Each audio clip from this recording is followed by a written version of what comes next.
The Speaker recognizes the Honorable Representative Kandrevas. Thank you, Madam Speaker.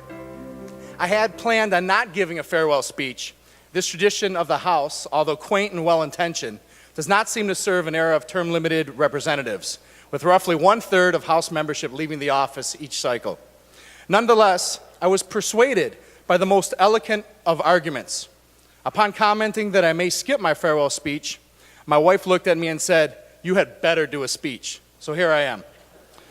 I intend on being brief, not because it's in my nature, but because I cannot hope to speak as heartfelt as Rep. Fred Durhal Jr., nor as humorously as now Senator Dave Hildenbrandt, nor as eloquently as Rep. Kurtz. I have but one piece of advice to future legislators.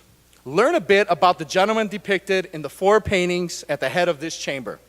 Because if you do, then your school tour groups will go by much easier, and you'll look like you've actually learned something in your position.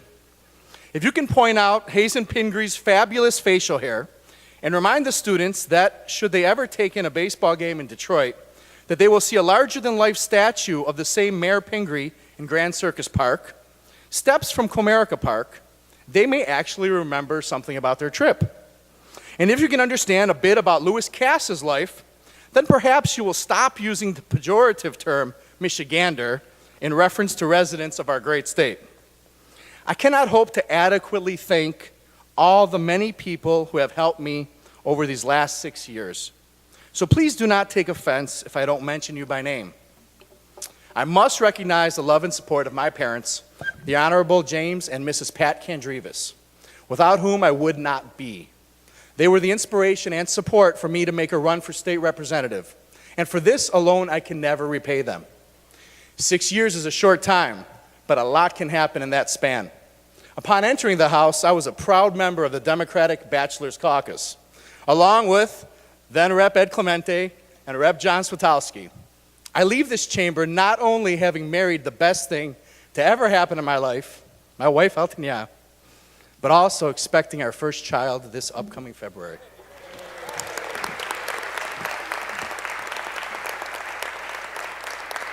You should all be shuddering right now and not applauding, so I will unleash her on you all sometime in the future.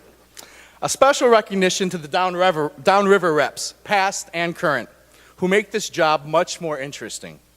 There's a laugh from Heisey. Particular thanks to the cousins Clemente and Doug Geis. It was a pleasure slogging through the local chamber grillings each cycle with you. Rep. Hall mentioned a few of the strongest friendships from our freshman class, and those memories will always be cherished.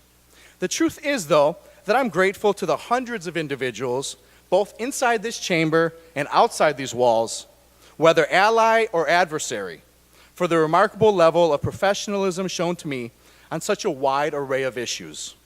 You've helped me grow personally and mentally, even those of you who I'd rather never have to see again. I've been blessed with better support staff than I could have ever hoped for. From my first hirings of Hannah and Adrian, on through my current crew of Sully and Casey who have joined me today. Thank you for the hours and brain power you put into helping me and serving the residents of the 13th House District. And a special recognition must be extended to the 2 poor souls who had the misfortune of sitting next to me on the House floor.